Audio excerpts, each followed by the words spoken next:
أنت الوكيل يا الله، أنت القيوم يا الله، أنت المتين يا الله، أنت السبوح يا الله. لا إله إلا الله محمد رسول الله، لا إله إلا الله محمد رسول الله. اللہ سبحانہ وتعالی کے نام الحی پر بات کریں گے. الحی کا مطلب ہے حیا والا. حیا اللہ سبحانہ وتعالی کی صفت کمال ہے، لیکن یہ یاد رہے کہ اللہ تعالیٰ کا حیا بندوں کے حیا کی طرح نہیں ہے، کیونکہ اللہ سبحانہ وتعالیٰ کی کسی چیز کو بھی بندوں کے ساتھ مثال نہیں دی جا سکتی. کسی بھی صفت کو، اس کا حیا، اس کی صفت حیا، اس کا حیا، اس کی صفت حیا اس کی شان کے لائق ہے. قرآن مجید میں تو یہ نام نہیں آتا، لیکن حدیث میں آتا ہے ان اللہ عز وجل حی ستیر.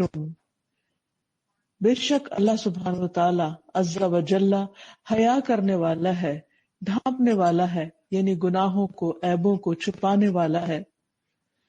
اسی طرح ایک اور حدیث میں آتا ہے کہ نبی صلی اللہ علیہ وسلم نے فرمایا بے شک اللہ تبارک و تعالی جو تمہارا رب ہے وہ بہت باحیا اور معزز ہے، عزت والا ہے. وہ اپنے بندے سے شرماتا ہے کہ جب وہ اس کے سامنے اپنے دونوں ہاتھ پھیلائے تو وہ اس کے ہاتھ خالی لوٹا دے. یعنی جب بندہ ہاتھ اٹھا کر، ہاتھ پھیلا کر دعا کرتا ہے تو اللہ تعالی خالی ہاتھ لوٹاتے ہوئے شرماتا ہے. لیکن ہم دعا کرنے میں، اس سے کچھ مانگنے میں کتنی کمی کر جاتے ہیں. بہرحال حیا ایک ایسی صفت ہے کہ جو خوبصورتی دیتی ہے اور بہترین صفات میں سے ہے. تو آئیے ہم دیکھتے ہیں کہ قرآن مجید اور سنت رسول صلی اللہ علیہ وسلم نے ہمیں اس سلسلے میں کیا رہنمائی دی ہے.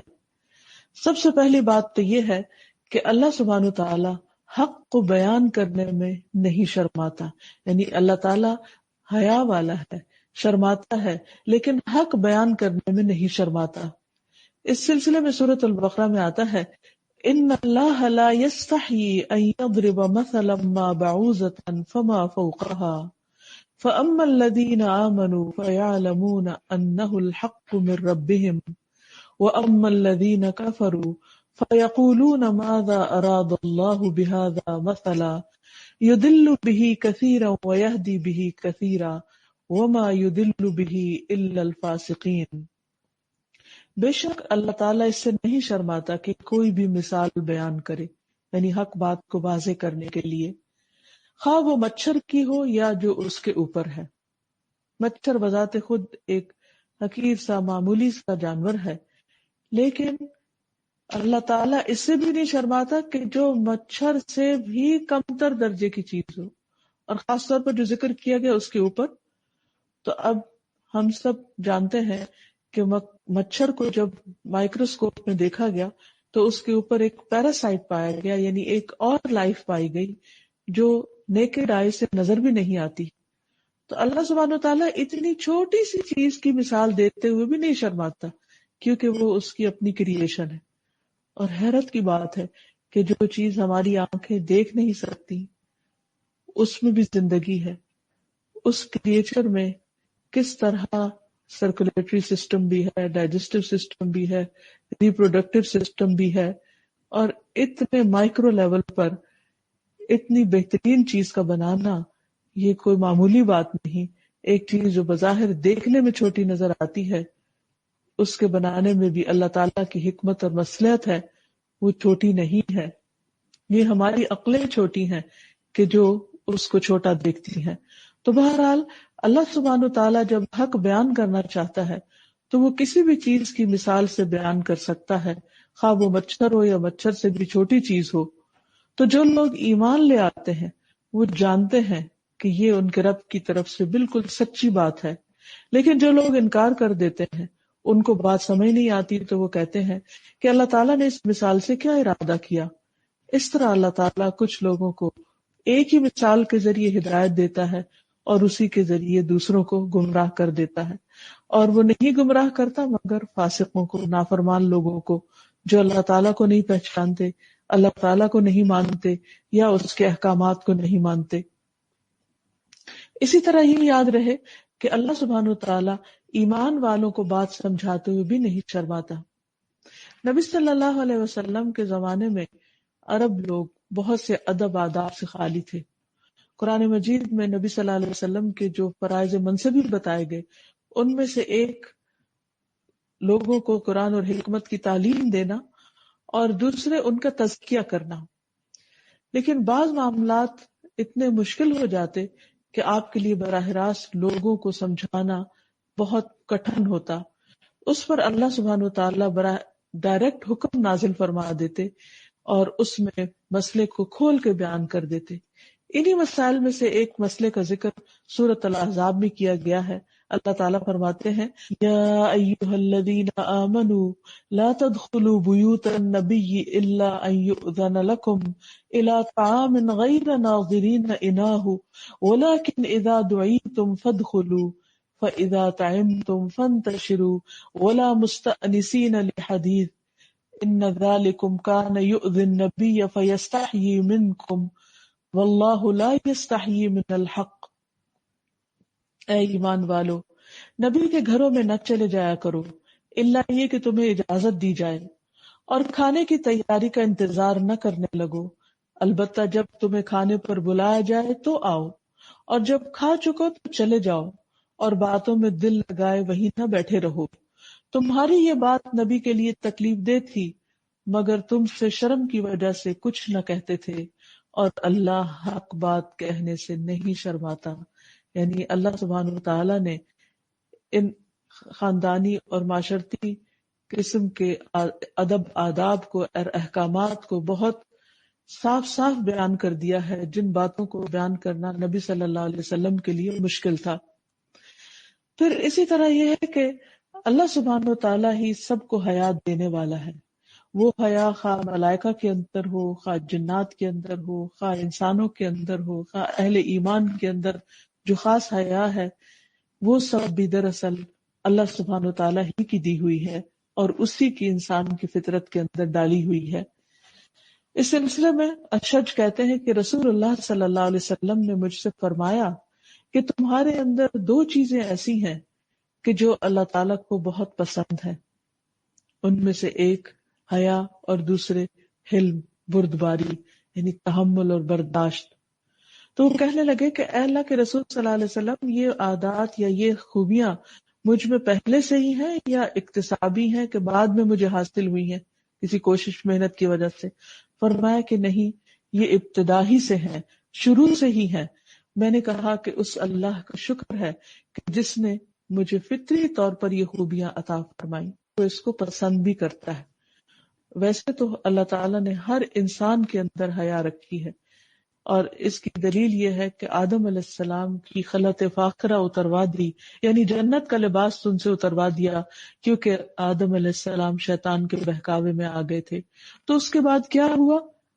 انہوں نے فوراً جنت کے درختوں کے پتوں سے اپنے آپ کو ڈھانپنا شروع کر دیا، کیونکہ حیا انسان کی فطرت میں ہے، وہ بے لباس نہیں رہ سکتا، لباس انسان کی ضرورت ہے۔ لیکن یہ ہے کہ جیسے اللہ تعالیٰ نے بعض چیزوں میں بعض لوگوں کو دوسروں کی نسبت زیادہ نوازا ہے، جیسے کسی کو مال میں زیادہ نوازا، کسی کو علم میں، کسی کو حسن میں، تو اسی طرح کسی کے اندر کچھ خاص کوالٹی زیادہ رکھ دی۔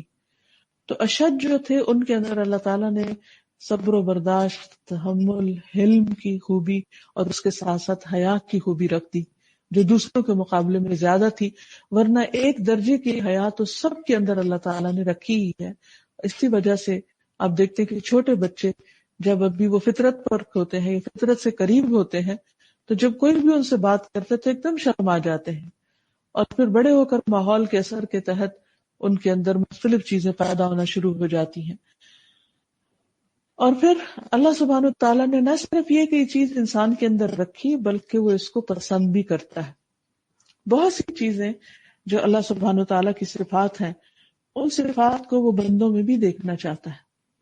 مثلا اللہ سبحانہ تعالیٰ غفار ہے، وہ محبت رکھتا ہے کہ اس کے بندے دوسروں کو معاف کرنے والے ہوں۔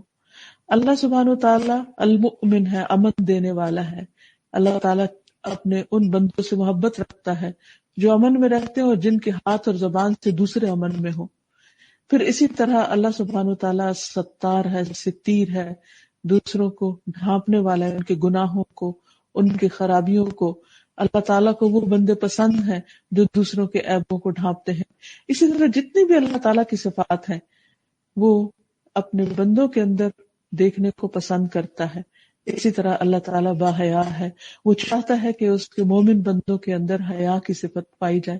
تو اب جب کہ ہم نے اللہ سبحانہ وتعالیٰ کی اس صفت کے بارے میں جان لیا کہ یہ اللہ تعالیٰ کی صفت ایک کمال میں سے ہے اور اللہ تعالیٰ کو یہ پسند ہے، اللہ تعالیٰ اس سے محبت رکھتا ہے اور وہ اپنے بندوں میں دیکھنا چاہتا ہے، تو آئیے ہم دیکھتے ہیں کہ ہم اپنی زندگیوں میں کس طرح اس صفت کو لا سکتے ہیں۔ سب سے پہلی بات تو یہ کہ انبیاء علیہم السلام انسانوں کے لیے رول ماڈل رہے ہیں، اور پھر انبیاء کے بعد انبیاء سے متعلق جو لوگ ہیں، ان کے صحابہ، ان کے ساتھی، ان کے فالوورز، تو ہمیں ان کی زندگیوں میں دیکھنا چاہیے کہ وہ کس طرح کے باحیا تھے۔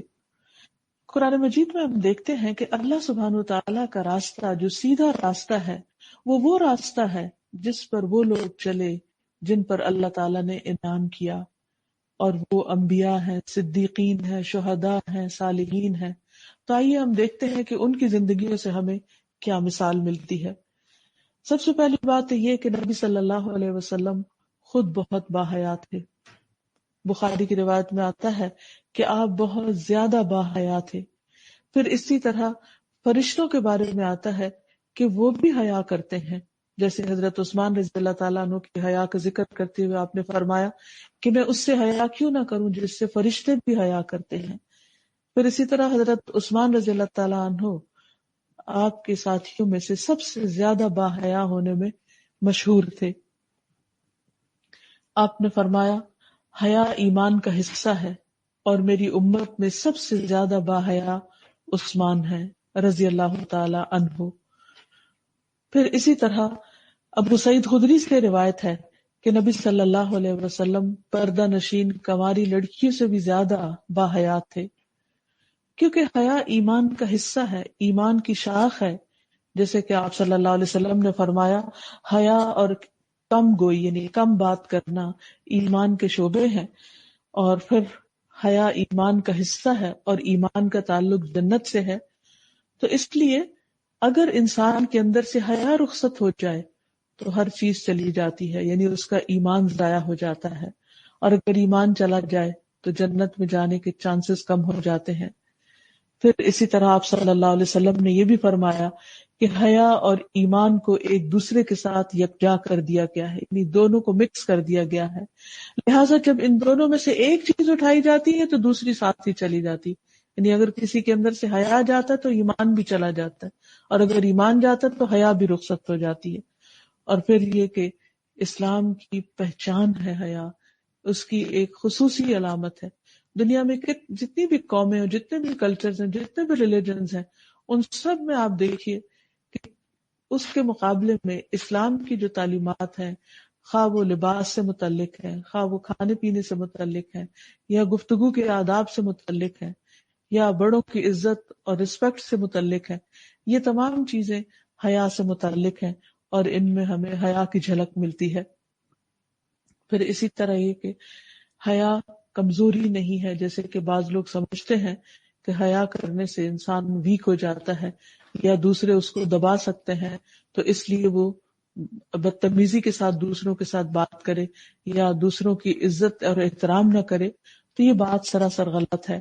رسول اللہ صلی اللہ علیہ وسلم نے فرمایا جس چیز میں بھی حیا پائی جاتی ہو وہ اسے زینت بخش دیتی ہے، یعنی انسان کے اخلاق میں، انسان کے معاملات میں، اس کی چال ڈھال میں، اس کے رکھ رکھاؤ میں، اس کے دوسروں کے ساتھ تعلقات میں اگر ایک حیا کا عنصر پایا جاتا ہو تو ہر چیز خوبصورت ہو جاتی ہے۔ اور اگر انسان مثلاً اس کی چال کے اندر ایک تکبر ہے اور کسی کی پرواہ نہیں کرتا انسان، یا پھر انسان کی گفتگو کے اندر ایسے الفاظ فحش موجود ہیں یا ایسے بات جس میں رسپیکٹ نہیں، یہ تمام چیزیں انسان کے اخلاق کو، کردار کو بدنما کر دیتی ہیں۔ پھر اسی طرح یہ کہ نہ صرف یہ کہ دنیا کے اعتبار سے بلکہ آخرت کے اعتبار سے بھی حیا انسان کو فائدہ پہنچانے والی ہے۔ قرہ بن مزنی سے روایت ہے کہ ہم رسول اللہ صلی اللہ علیہ وسلم کے پاس تھے تو آپ کے پاس حیا کا ذکر کیا گیا۔ صحابہ نے کہا، اے اللہ کے رسول، حیا دین کا حصہ ہے۔ رسول اللہ صلی اللہ علیہ وسلم نے فرمایا، بلا شبہ حیا پاک دامنی اور عاجز ہونا ہے، دل کا عجز نہیں بلکہ زبان کا عاجز ہونا، اور اچھی سمجھ ایمان میں سے ہے۔ بلا شبہ یہ چیزیں آخرت کے نفع کو زیادہ کر دیتی ہیں اور دنیا میں کمی کر دیتی ہیں۔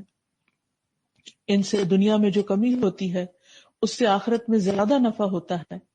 اور بلا شبہ بخل، بدکاری اور بدگوئی یعنی بد کلامی نفاق میں سے ہے، ہپوکریسی میں سے ہے۔ اور بلا شبہ یہ چیزیں آخرت کا نقصان کرتی ہیں اور دنیا میں زیادتی کرتی ہیں، اور ان سے ہونے والا آخرت کا نقصان اس سے زیادہ ہے جو دنیا میں یہ زیادتی کرتی ہے۔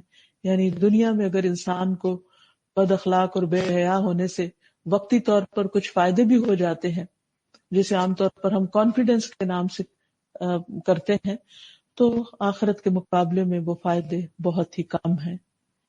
پھر اسی طرح یہ ہے کہ اگر کسی شخص کے اندر فطری طور پر حیا زیادہ پائی جاتی ہو اور اس بنا پر وہ بہت کھل کر بات نہ کر سکتا ہو یا اس کے کچھ ایکشنز دوسروں سے مختلف ہوں، تو اس پر اس کو ملامت نہیں کرنی چاہیے۔ اس سلسلے میں ہم دیکھتے ہیں عبداللہ بن عمر رضی اللہ تعالیٰ عنہ سے روایت ہے کہ نبی صلی اللہ علیہ وسلم کا گزر ایک ایسے شخص پر ہوا جو اپنے بھائی پر حیا کی وجہ سے ناراض ہو رہا تھا اور کہہ رہا تھا کہ تم بہت شرماتے ہو۔ گویا وہ کہہ رہا تھا کہ تم اس کی وجہ سے اپنا نقصان کر لیتے ہو۔ تو رسول اللہ صلی اللہ علیہ وسلم نے اس سے فرمایا کہ اسے چھوڑ دو، حیا ایمان کا حصہ ہے۔ یعنی اگر اس کی طبیعت کے اندر، اس کی فطرت کے اندر زیادہ حیا ہے تو اس کے لیے خیر و بھلائی کا باعث ہے، تم اس پر ملامت نہ کرو۔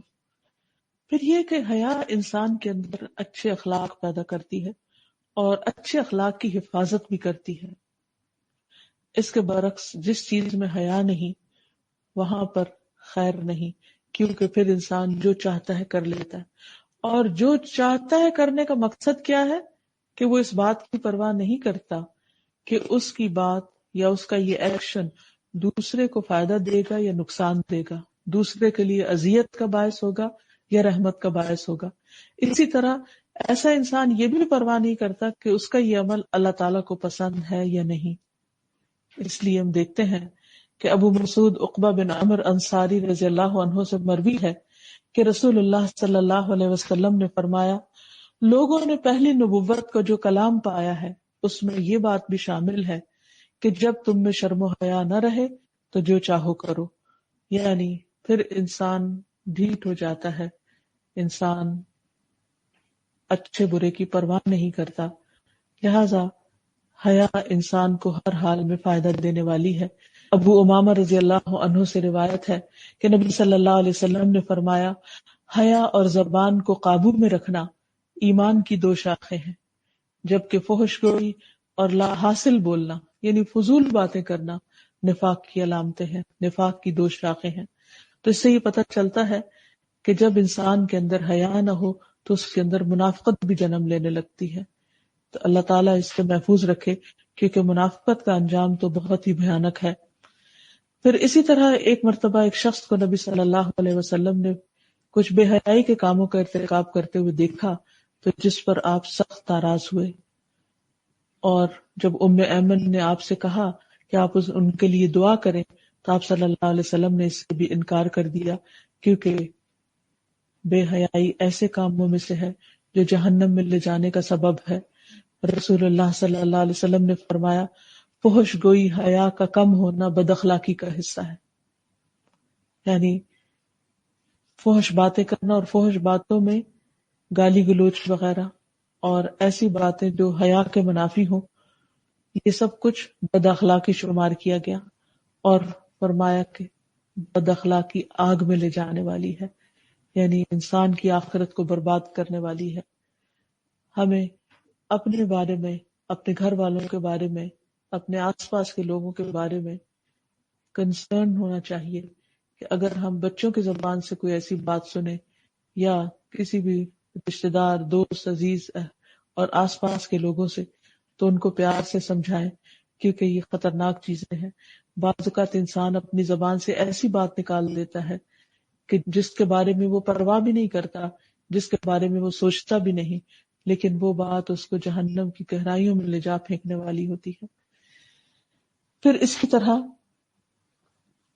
حیا کے مختلف پہلو بھی ہیں، ان میں پہلی بات اللہ سبحانہ وتعالیٰ سے حیا کرنا، یعنی انسان کس کس سے حیا کرے؟ تو سب سے پہلے اپنے رب سے حیا کرے۔ اور رب سے حیا کرنے کا مطلب کیا ہے؟ کہ انسان تنہائی میں بھی کوئی غلط کام نہ کرے۔ اور پھر اسی طرح رب سے حیا کرنے کا مطلب یہ ہے کہ انسان دل میں بھی فحش باتیں نہ سوچے، اپنے سر اور جو کچھ سر میں ہے اور پیٹ اور جو کچھ پیٹ میں ہے اس بارے میں اپنے رب سے شرمائے۔ جب کوئی نہیں دیکھتا تو رب دیکھتا ہے، جن چیزوں کو کوئی نہیں جانتا ان کو رب جانتا ہے۔ ہمارے دلوں میں کیا ہے، ہم کیا سوچتے ہیں، ہم اپنے آپ سے کیا باتیں کرتے ہیں، یہ ہمارے رب کو خوب اچھی طرح معلوم ہے۔ تو اس لیے اصل تقویٰ اور تزکیہ اسی چیز کا نام ہے کہ انسان تنہائی میں بھی ایک اچھا انسان ہو۔ اس چیز کو جج کرنے کے لیے انسان اپنے آپ کو مختلف جگہوں پہ ٹیسٹ کر سکتا ہے۔ کس طرح؟ اس کا طریقہ ایک حدیث میں بتایا گیا ہے، سعید بن یزید سے روایت ہے کہ ایک آدمی نے کہا، اے اللہ کے رسول صلی اللہ علیہ وسلم، مجھے وصیت کیجیے۔ آپ نے فرمایا، میں تمہیں وصیت کرتا ہوں کہ اللہ عز و جل سے اسی طرح حیا کرو جس طرح تم اپنی قوم کے نیک آدمی سے حیا کرتے ہو۔ یعنی انسان جب کسی بڑے انسان کو دیکھتا ہے جس کا اس کے دل میں کوئی عزت اور وقار ہوتی ہے تو اس کے سامنے بہت احتیاط سے بات کرتا ہے۔ فرمایا کہ اسی طرح جیسے تم انسانوں سے شرماتے ہو تو اللہ تعالیٰ تو اس سے زیادہ حقدار ہے کہ اس سے شرمایا جائے۔ جب ہم کسی محفل میں ایسی کوئی حرکت نہیں کرتے کہ جس سے ہمیں شرمندگی کا احساس ہو یا ہمارے لیے امبیرسمنٹ کا باعث ہو، تو پھر تنہائی میں بھی ایسے کاموں سے پرہیز کرنا چاہیے کہ جو شرمندگی کا باعث ہو، کیونکہ تنہائی میں جب کوئی نہیں دیکھتا تو اللہ رب العزت دیکھ رہا ہوتا ہے، اور اللہ تعالیٰ سب سے زیادہ حقدار ہے اس بات کا کہ اس سے حیا کی جائے۔ اور اللہ تعالیٰ سے حیا کے تقاضے میں جو بات آتی ہے وہ یہ کہ انسان اپنے اندر کے خیالات کا جائزہ لیتا رہے اور ان کا تزکیہ کرتا رہے، اور موت کے بعد ہڈیوں کے گل سڑ جانے کو یاد رکھے کہ قبر میں اس کا انجام کیا ہونے والا ہے۔ آپ نے فرمایا، اور جو آخرت کی کامیابی چاہے گا وہ دنیا کی زینت کو ترک کر دے گا، اور جس نے ایسا کیا اس نے اللہ کا حیا کرنے کا حق ادا کر دیا۔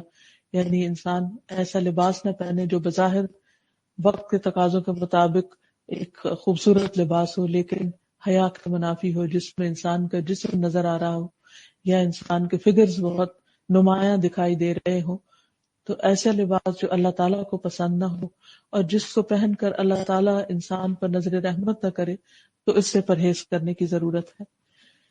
اللہ تعالیٰ کے بعد دوسری چیز بندوں سے حیا ہے، مخلوق سے حیا۔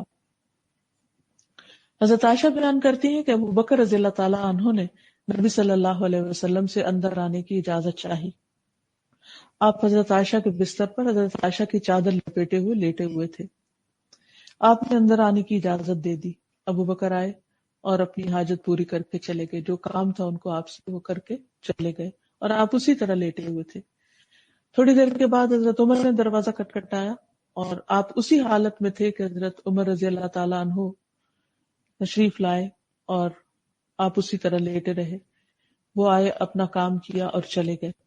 اس کے بعد حضرت عثمان رضی اللہ تعالیٰ عنہ نے اندر آنے کی اجازت مانگی، تو جب انہوں نے اجازت مانگی تو آپ اٹھ کر بیٹھ گئے۔ حضرت عائشہ سے فرمایا، تم بھی اپنے کپڑے سمیٹ لو۔ میں نے آپ سے اپنی ضرورت پوری کی، یعنی حضرت عثمان نے اپنی ضرورت پوری کی اور چلے گئے۔ حضرت عائشہ کہتی ہیں کہ میں نے کہا، یا رسول اللہ، آپ ابو بکر اور عمر آنے پر اس طرح نہیں چونکے جس طرح عثمان رضی اللہ تعالیٰ عنہ کے آنے پر چونکے۔ فرمایا، عثمان بڑے حیا والے آدمی ہیں، مجھے ڈر ہوا کہ اگر میں نے اسی حال پر ان کو اندر آنے کی اجازت دے دی تو وہ اپنی حاجت بھی مجھ سے نہ کہہ سکیں گے، یعنی مجھے اس طرح لیٹا ہوا دیکھ کر وہ مجھ سے بات بھی نہ کر سکیں گے۔ تو اسی طرح ایک انسانوں کے درجے ہوتے ہیں، والدین اور بڑے لوگ جو ہم سے عمر میں بڑے ہوں ان کے ساتھ حیا کرنے کا تقاضا کچھ اور ہے، پھر اسی طرح اپنے جیسے لوگ یا اپنے سے چھوٹے لوگ یا پھر اپوزٹ سیکس، یعنی مردوں کا عورتوں سے حیا کرنا، عورتوں کا مردوں سے حیا کرنا، تو ان تمام چیزوں کے اپنے اپنے درجات ہیں، تو ان کو مد نظر رکھنا ضروری ہے۔ پھر اسی طرح لوگوں سے سوال کرنے میں حیا کرنا، یہ بھی بہت ضروری ہے، کیونکہ بھیک مانگنا بھی بے حیائی کے کاموں میں سے ہے۔ نبی صلی اللہ علیہ وسلم نے فرمایا کہ مسکین وہ نہیں جسے ایک دو لقمے در بدر پھرائیں، یعنی وہ چھوٹی چھوٹی چیز مانگتا پھر رہا ہے۔ مسکین تو وہ ہے جس کے پاس مال نہیں، کچھ بھی نہیں، لیکن اس سے سوال سے شرم آتی ہے، وہ کسی کے آگے ہاتھ نہیں پھیلاتا اور وہ لوگوں سے چمٹ چمٹ کر نہیں مانگتا، کیونکہ مانگنے میں، سوال کرنے میں اس کو حیا مانے ہیں۔ پھر اسی طرح جیسے مرد اور عورت کے حیا کرنے کی بات ہے، تو اس میں نامحرم مردوں سے بات کرتے وقت اور اسی طرح مردوں کے لیے نامحرم عورتوں سے بات کرتے وقت اسلام نے کچھ حدود مقرر کی ہیں، ان کا لحاظ رکھنا ضروری ہے۔ اور اس سلسلے میں قرآن مجید میں آتا ہے، قرآن مجید میں اللہ تعالیٰ فرماتے ہیں قُل لِّلْمُؤْمِنِينَ يَغُضُّوا مِنْ أَبْصَارِهِمْ وَيَحْفَظُوا فُرُوجَهُمْ، مومن مردوں سے کہہ دیجئے کہ وہ اپنی نگاہیں جھکائیں اور اپنی شرمگاہوں کی حفاظت کریں۔ اسی طرح مومن عورتوں سے بھی کہا گیا قُل لِّلْمُؤْمِنَاتِ يَغْضُضْنَ مِنْ أَبْصَارِهِنَّ وَيَحْفَظْنَ فُرُوجَهُنَّ، کہ آپ مومن عورتوں سے کہہ دیجئے کہ وہ اپنی نگاہیں جھکا کر رکھیں اور اپنی شرمگاہوں کی حفاظت کریں۔ پھر اسی طرح اپنے سے بڑے کو آنکھ بھر کے نہ دیکھنا، یعنی بڑوں کی جہاں تک عزت اور احترام کا تعلق ہے تو اس میں انسان کی نگاہوں میں بھی ادب اور احترام ہونا چاہیے۔ جہاں تک نظروں کی حفاظت کا تعلق ہے تو نبی صلی اللہ علیہ وسلم نے فرمایا مجھے 6 چیزوں کی ضمانت دو، میں تمہیں جنت کی ضمانت دیتا ہوں۔ بات کرو تو سچ بولو، وعدہ کرو تو پورا کرو، جب امین بنایا جائے تو امانت کا حق ادا کرو، اور اپنی شرمگاہوں کی حفاظت کرو، اپنی نظروں کو بچاؤ اور اپنے ہاتھ روک لو۔ اسی طرح حرام چیزوں کی طرف دیکھنے سے بھی منع کیا گیا۔ نبی صلی اللہ علیہ وسلم نے فرمایا 3 طرح کی آنکھیں قیامت کے دن جہنم کی آگ کو نہ دیکھ سکیں گی، وہ آنکھ جو اللہ کے ڈر سے رو پڑی، وہ آنکھ جس نے اللہ کی راہ میں پہرا دیا، اور وہ آنکھ جو حرام کردہ چیزوں سے جھک گئی، یعنی اس نے حرام چیزوں کو نہ دیکھا۔ حیا کے تقاضوں میں سے ایک تقاضا یہ بھی ہے کہ انسان اپنی گفتگو میں باحیا ہو، اس میں الفاظ کا چناؤ، دوسرے کا لحاظ رکھنا، ادب کے ساتھ اپنی آواز کو اونچا یا پست رکھنا، یہ تمام چیزیں آ جاتی ہیں۔ اسی طرح بےہودہ گوئی سے پرہیز کرنا، فحش گوئی، جھوٹ، چغلی، غیبت، یہ تمام چیزیں بے حیائی کے زمرے میں آتی ہیں، کیونکہ کسی کے عیبوں کو اچھالنا، کسی کی غلطیوں پر ہنسنا، کسی پر جھوٹے الزامات لگانا صرف وہی شخص کر سکتا ہے جس کے اندر حیا نہ ہو، جس کے اندر ایمان نہ ہو۔ جس کے اندر ایمان اور تقویٰ ہوگا وہ اپنی زبان کو کنٹرول میں رکھے گا اور اپنی زبان سے ایسی کوئی بات نہیں نکالے گا کہ جو حیا کے تقاضے کے منافی ہو۔ پھر اسی طرح رسول اللہ صلی اللہ علیہ وسلم نے فرمایا مومن لان تان کرنے والا، فحش گو اور بےہودہ گو نہیں ہوتا۔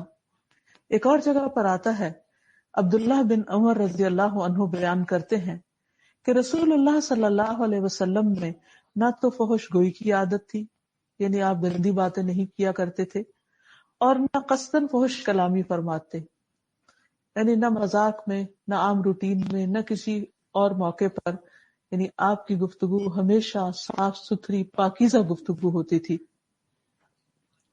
اسی لیے آپ صلی اللہ علیہ وسلم کو ایسی شاعری بھی پسند نہیں تھی جس میں بےہودہ کلامی ہو یا کسی کے بارے میں حجب کی گئی ہو یا کسی کے عیب اچھالے گئے ہوں۔ رسول اللہ صلی اللہ علیہ وسلم نے فرمایا آدمی کے پیٹ کا پیپ سے بھر جانا شعر کے ساتھ بھر جانے سے بہتر ہے، یعنی ایسے شعر جن میں بے حیائی کی باتیں پائی جاتی ہوں۔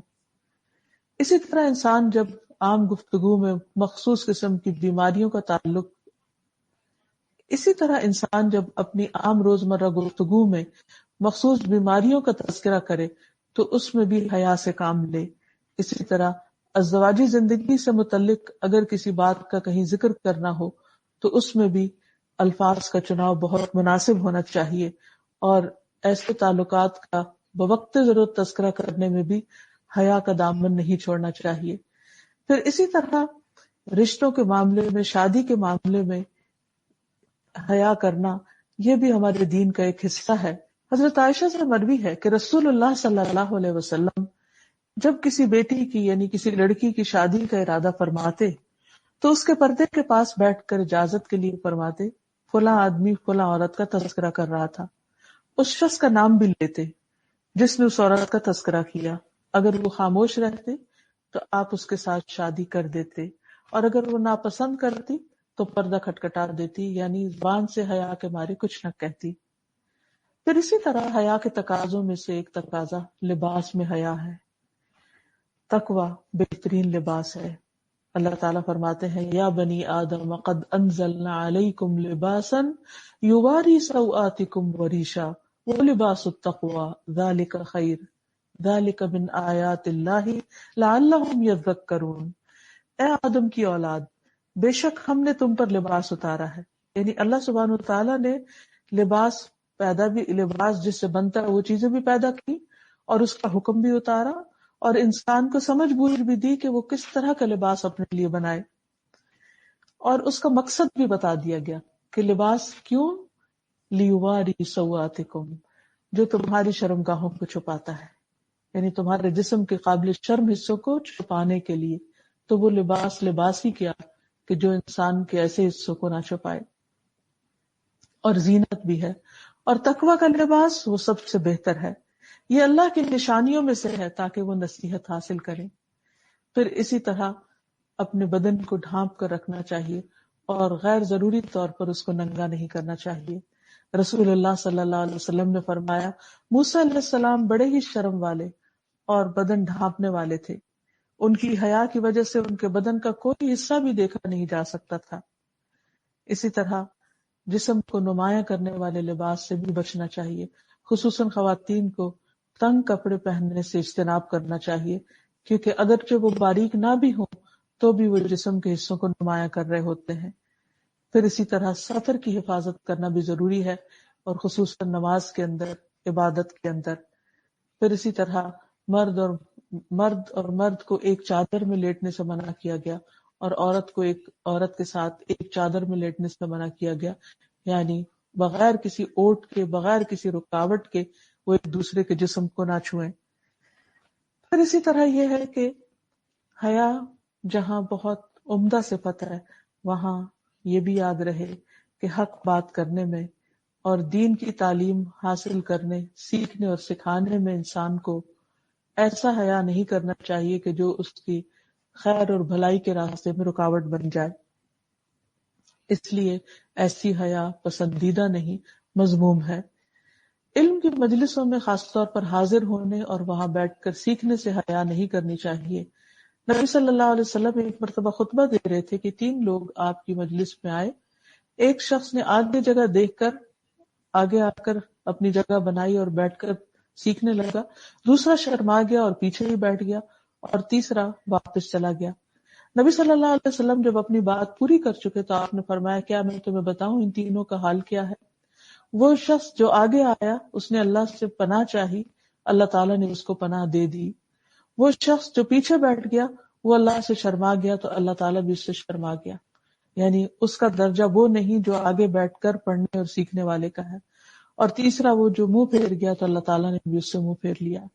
تو اس لیے کبھی بھی انسان کو خیر اور بھلائی کی بات حاصل کرنے میں حیا سے کام نہیں لینا چاہیے، اور دین کے مشکل مسائل یا آسان، ظاہر یا چھپے ہوئے مسائل کو جاننے کے لیے مناسب مہذب الفاظ میں سیکھنے سکھانے کا سلسلہ جاری رکھنا چاہیے۔ مجاہد کہتے ہیں کہ حیا کرنے والا اور تکبر کرنے والا علم حاصل نہیں کر سکتے۔ عربی کا مشہور محاورہ ہے العلم یضیع بین الحیاء والکبر، کہ علم حیا اور کبر کے درمیان ضائع ہو جاتا ہے۔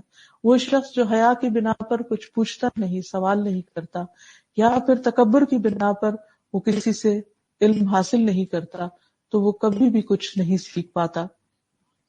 حضرت عائشہ انصار کی خواتین کی تعریف کرتے ہوئے فرماتی ہیں کہ وہ بہت اچھی عورتیں ہیں جنہیں دین کی سمجھ بوجھ حاصل کرنے میں شرم مانے نہیں ہوتی، یعنی وہ ہر طرح کے مسائل پوچھ لیتی ہیں۔ پھر اسی طرح انسان کو بعض اوقات کسی کو امر بالمعروف کرنے کے لیے، نیکی کا حکم دینے کے لیے، برائی سے روکنے کے لیے کوئی ایسی بات کرنی پڑتی ہے جو مشکل ہوتی ہے، جس میں انسان سمجھتا کہ شاید یہ حیا کے منافی ہے، تو اس موقع پر بھی انسان کو جھجکنا نہیں چاہیے، بہت ادب، احترام، پیار، محبت سے اور دل سوزی کے ساتھ دوسرے کی خیرخواہی کرتے ہوئے اچھی بات دوسرے تک پہنچا دینی چاہیے۔ پھر اسی طرح اگر کوئی ایسا مسئلہ ہو کہ جس میں انسان کے دین کے کسی فرض کے جانے کا نقصان ہو یا اللہ تعالیٰ کی نافرمانی کا اندیشہ ہو، لیکن اس میں بھی حیا کا تقاضا کچھ پامال ہوتا ہو، تو اس میں انسان کو حیا میں نہیں رہنا چاہیے۔ مثلاً طہارت کے بہت سے مسائل ایسے ہیں جن میں عام طور پر لوگ مذموم حیا کے تحت سوال نہیں کرتے اور بعض اوقات اپنی نمازیں اور عبادت ضائع کرتے چلے جاتے ہیں، تو اس لیے اس چیز سے پرہیز کرنے کی ضرورت ہے۔ اور آخر میں یہ کہ انسان اللہ سبحانہ وتعالیٰ کی اس صفت کو سامنے رکھتے ہوئے اللہ تعالیٰ سے دعا بھی کرے۔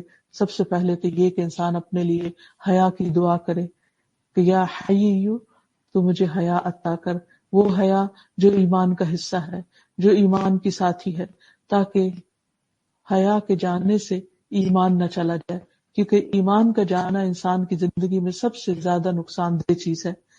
پھر اسی طرح حیا چونکہ سراسر خیر ہے تو اس لیے خیر کی دعا کرتے رہنا چاہیے۔ حیا چونکہ خیر ہے اس لیے ہمیں خیر کی دعا مانگتے رہنا چاہیے۔ اللہم انی اسألک من الخیر کلہ عاجلہ وآجلہ ما علمت منہ وما لم اعلم واعوذ بک من الشر کلہ عاجلہ وآجلہ ما علمت منہ وما لم اعلم۔ اے اللہ، میں تجھ سے ہر قسم کی خیر مانگتا ہوں، جلدی ملنے والی اور دیر سے ملنے والی، دنیا کی اور آخرت کی، وہ بھی جس کا مجھے علم ہے اور وہ بھی جس کا مجھے علم نہیں، اور میں ہر قسم کے شر سے تیری پناہ میں آتا ہوں، جلدی آنے والی سے بھی اور دیر سے آنے والے سے بھی، دنیا اور آخرت کے شر سے جس کا مجھے علم ہے اور اس سے بھی جس کا مجھے علم نہیں۔ اور اللہ سبحانہ وتعالیٰ سے دعا ہے کہ ہمیں وہ خیر عطا کرے جو اس نے محمد صلی اللہ علیہ وسلم اور آپ کے صحابہ کو عطا کی، اور ہمیں ہر اس شر سے بچنے کی توفیق دے کہ جن سے اس نے اپنے خاص صالح بندوں کو محفوظ رکھا۔ اللہ ہم سب کا خاتمہ ایمان پر کرے۔ وآخر دعوانا ان الحمد للہ رب العالمین۔ سبحانک اللہم وبحمدک اشہد ان لا الہ الا انت استغفرک واتوب الیک۔ السلام علیکم ورحمۃ اللہ وبرکاتہ۔ أنت القاهر يا الله، أنت الحسيب يا الله، أنت الشافي يا الله، أنت المبين يا الله، أنت الوكيل يا الله، أنت القيوم يا الله، أنت المتين يا الله، أنت السبوح يا الله، لا إله إلا الله محمد رسول الله، لا إله إلا الله محمد رسول الله۔